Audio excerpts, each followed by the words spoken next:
I will praise China again and again because its actions actually helped in reducing the spread of coronavirus to other countries.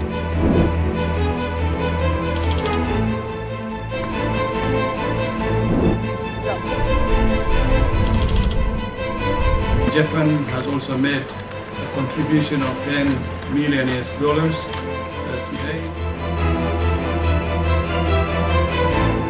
WHO 세계보건기구는 1948년 발족한 유엔 전문기구입니다. WHO가 하는 일은 많습니다. 아프리카에서 소아마비 퇴치 사업도 하고요. 사스, 에볼라, 코로나19 같은 새로운 전염병이 터졌을 때 국가 간 이동 제한 권고뿐 아니라 저소득 국가는 직접 의료용품을 지원하기도 합니다. 일이 많다 보니 돈도 많이 필요합니다. 이 돈은 WHO 회원국의 분담금과 기부금으로 충당되는데요. 2018년부터 2019년까지 2년간 194개 회원국이 낸 분담금은 9억 5천 달러, 우리 돈 1조 1천억 원쯤 됩니다. 이에 비해 기부금은 5조 3천억 원으로 분담금의 5배쯤 되죠. 당연히 기부금을 많이 내는 나라의 입김이 셀 수밖에 없습니다. 그동안 WHO에 가장 큰 영향을 행사했던 국가는 미국입니다.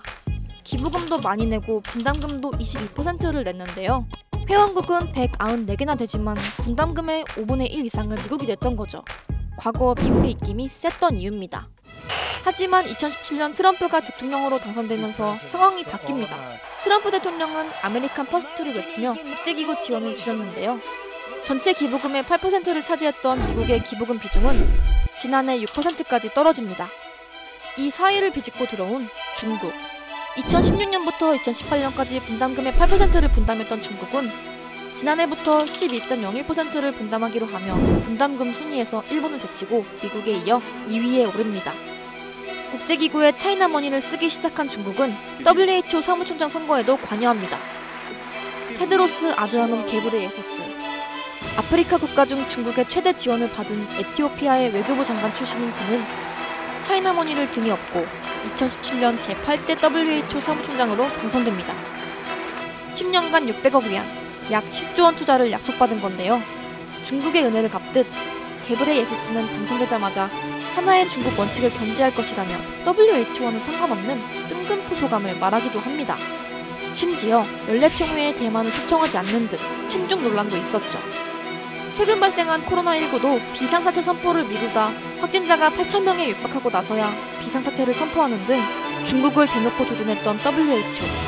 I will praise China again and again because its actions actually helped in reducing the spread of coronavirus to other countries. 돈에 민감한 듯한 행보는 또 있었습니다. 코로나19 대응을 위해 8천억 원을 모아달라 호소한 날. Japan has also made a contribution of $10 million. 일본이 1,000만 달러 기부금을 내놓자 일본 크루즈 확진자 수를 일본 확진자 수에서 제외하는 일본 정부 주장에 손을 들어주기도 합니다. WHO의 1년 예산은 약 3조 원, 에이즈와 간염치료 프로그램에 약 840억, 말라리아 치료에 약 720억, 결핵 퇴치에는 약 700억을 사용했던 WHO는 고위 간부들이 비즈니스 항공권을 이용하고 하룻밤에 100만 원 넘는 호텔에 묵는 등 출장비로만 1년 예산의 10%에 가까운 약 2,400억을 사용했습니다. 약 7,000명이 근무하는 WHO, 2배 넘는 14,000명이 일하는 유니세프가 출장비로 1,600억을, 5배 넘는 국경 없는 의사회가 출장비로 불과 500억을 사용한 것과 대비됩니다. 코로나19 대응을 위해 8,000억이 필요하다는 WHO. 여기도 호화 출장비가 포함된 건 아니겠죠? 여기저기 눈치 보지 않고 질병 퇴치에만 전념하는 WHO가 되길 기대해봅니다.